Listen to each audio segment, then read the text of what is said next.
Greetings and welcome. In today's video, we're going to look at the quadratic formula, which is another technique for solving quadratic equations. Similar to solving by completing the square, this will also be able to solve all quadratics, which separates it from solving by, say, factoring, which works only in specific cases. To find the quadratic formula, I suppose I could just give it to you, but let's derive it. So it works in specific situations where I've got my quadratic equation equal to 0, which is what we've done whenever we've solved by factoring, and then completing the square, we would move the c to the other side and stuff. Well, let's derive this, and what I'm going to do is actually go through the completing the square process on this generically written quadratic, in which a, b, and c are yet to be defined constants, so that way once I come down to x equals some number, or numbers, it will be written in terms of just a, b, and c, so I could then plug in those values and find the solution using a formula from henceforth referred to as the quadratic formula. So let's derive this. So if I was doing the completing the square method, I would subtract c from both sides, moving the old c, right? So ax squared plus bx equals negative c. Then I would have to factor out a from the first two terms, right? So I would have a times x squared, and then a times what is bx? This one's a little bit trickier. It will be b over a times x. That will be our blank equals negative c blank. And I just want to point out, notice if I multiply this, the a's would cancel out, and I would in fact get just bx, right? So that does verify. And now I'll find my new c term, which can be done by taking my b coefficient, which is now referring to a different b than this. It's the entire b over a that I'd take. So I would take b over a, divide by 2, and square it. So let's see, I can simplify this a little bit. This is the same as b over 2a, all squared, which is b squared over 4a squared.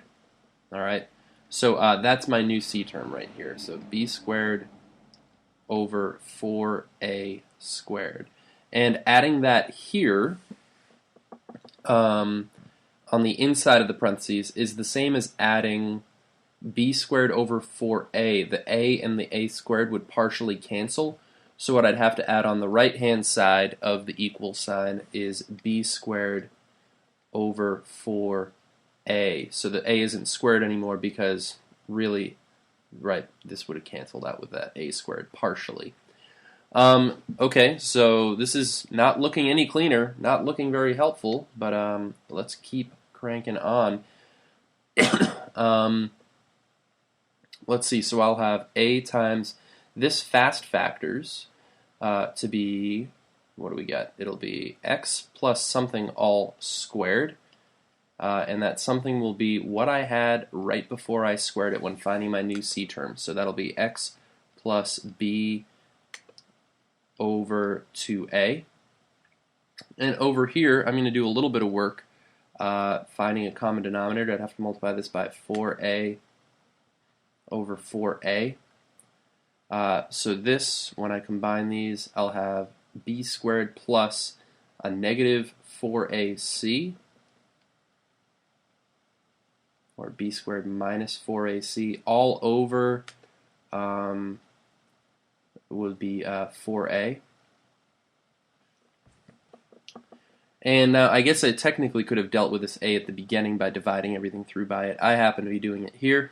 Multiple ways of dealing with this. But I'll divide both sides by a. So x plus b over 2a all squared equals, and dividing this by a is the same as multiplying the denominator by a, so that's b squared minus 4ac all over 4a squared. So let's see, we're getting closer to solving for x. Now what I would do to both sides is root and plus or minus, don't forget it. And let's see, on the right-hand side, the square root and the square would cancel out, leaving x plus b over 2a, which is equal to, let's see, plus or minus, the numerator is b squared minus 4ac. I want to point out that I can't cancel this square root with this square because that would require me to distribute this square root over subtraction, which is super illegal. So don't do that. All over, and here I can distribute the square root of 4 is 2, the square root of a squared is a, right? And now to get x by itself, I would subtract b over 2a from both sides. And I will get x equals negative b over 2a plus or minus square root of b squared minus 4ac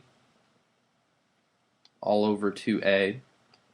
And because these have a common denominator, I could write them as a single fraction, and what I get is the quadratic formula, which, if you were to sing it for some odd reason, would go like this. X equals the opposite of b plus or minus the square root of b squared minus 4ac all over 2a.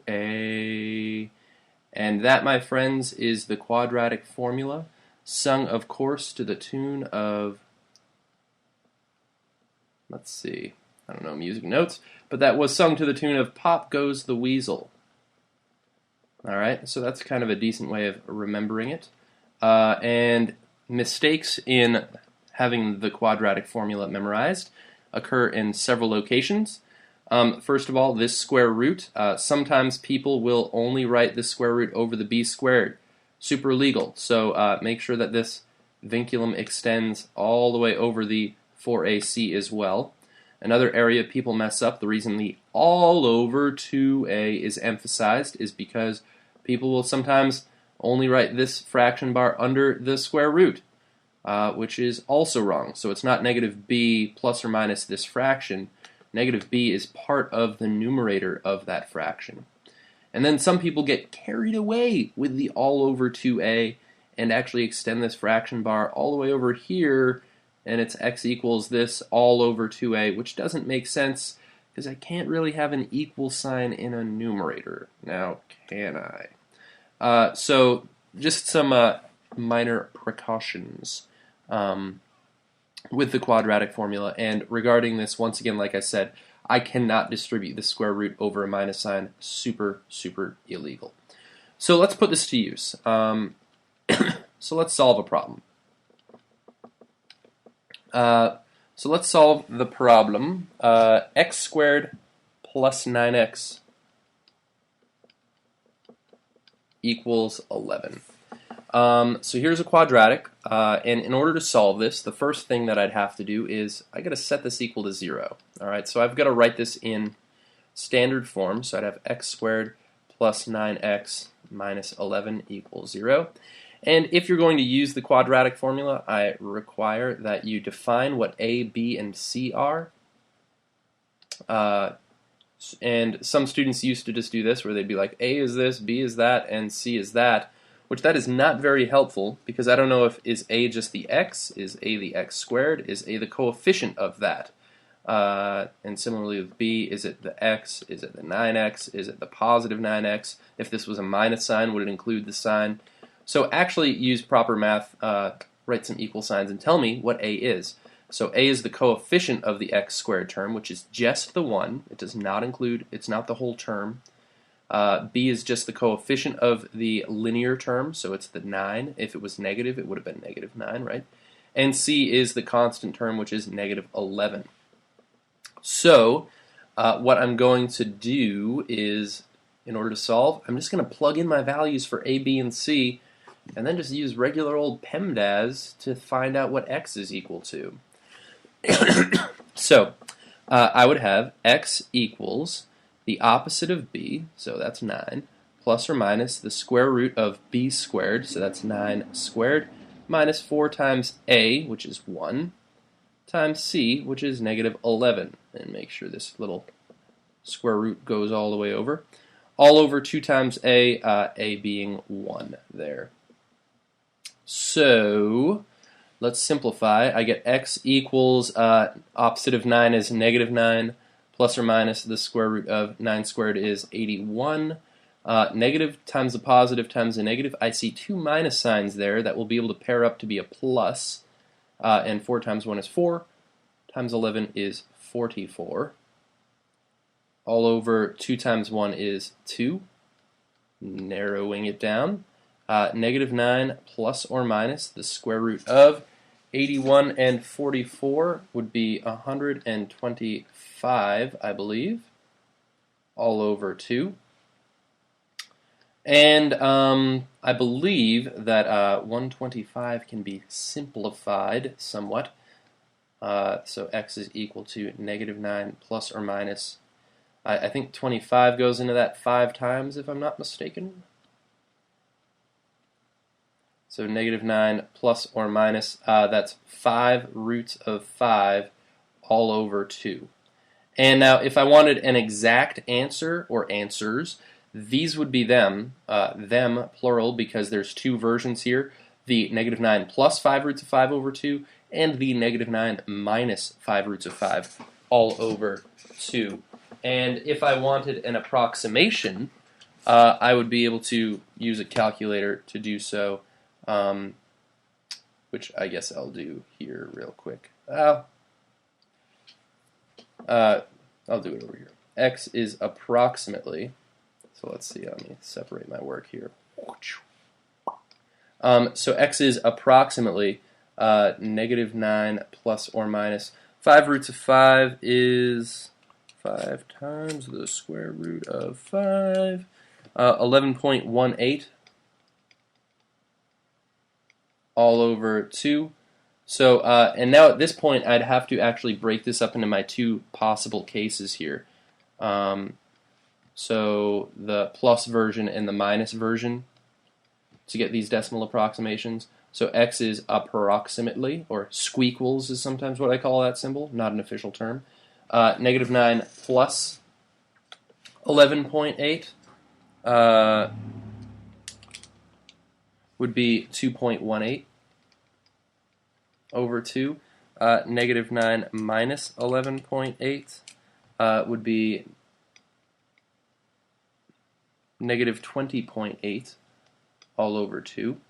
And so I get x is approximately 1.09, and x is approximately, this looks like it would be negative 10.4.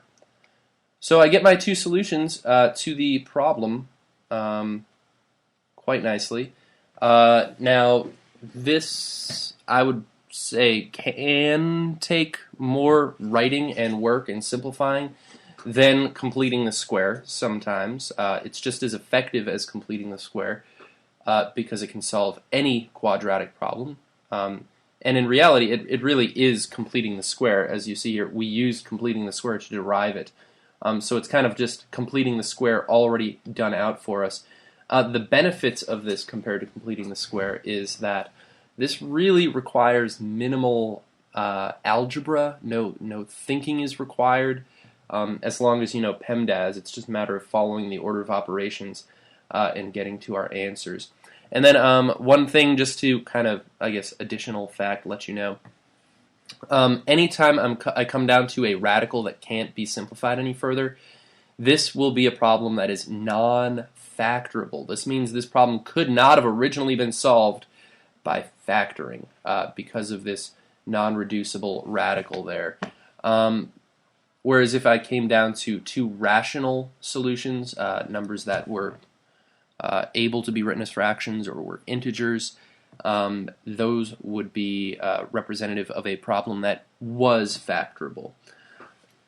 So let's do one more quick one here. But really, these problems are all essentially going to be the same idea. So what if I've got negative 3x squared plus 4x minus 4 equals 0. So this problem's already set equal to 0, so I'll define A, B, and C. And the nice thing in my classes, if you define your A, B, and C correctly, and then for some reason did the problem wrong, at least I could give you partial credit for your correct labeling of A, B, and C. Or if you didn't, I have to assume you don't know what A, B, and C were, right? So that's always a valuable thing. 4 squared minus 4 times A, which is negative 3, times C, which is a negative 4, all over 2A. There we go. So I plugged in all my A, B's, and C's into the formula, and now I can simplify. Which, by the way, notice when I plug a lot of these in, I'm using parentheses, which is very important because without these, it would just look like I said negative 4 minus 3 minus 4. Not the case. This is multiplication happening between here, and especially in this point right here, students lose points right here all the time. If the B was a negative number, for instance, negative 4 parentheses squared is different than negative 4 without parentheses squared. So the parentheses matter. Seriously, people. Seriously. So let's simplify this. Negative 4 plus or minus the square root of 4 squared is 16. Minus times minus times minus. So 3 negatives.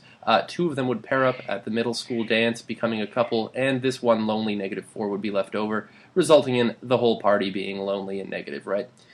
So let's see. 4 times 3 is 12. Times 4 is 48, I believe. All over 2 times negative 3 is negative 6. Let's see, keep going. X equals negative 4 plus or minus the square root of 16 minus 48. What is that, negative 30 dose? I believe so.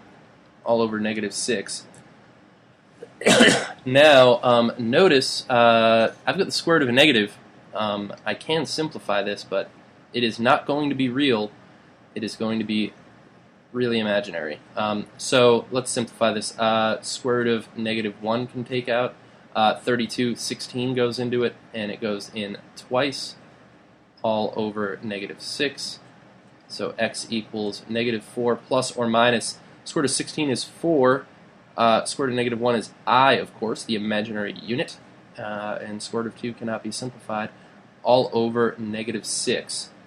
And because both terms in the numerator can partially be reduced by the denominator, I can kind of do this little simplifying trick where I'm going to simplify all of these by the same value, which I believe 2 goes into all of them. So 2 goes into 6 3 times, into 4 twice, and into 4 twice. And better yet, we might as well change these signs. I could make this positive, and this minus plus instead of plus minus. Doesn't really make that big of a difference there as far as the plus or minus sign, but I would get x equals 2 minus or plus 2i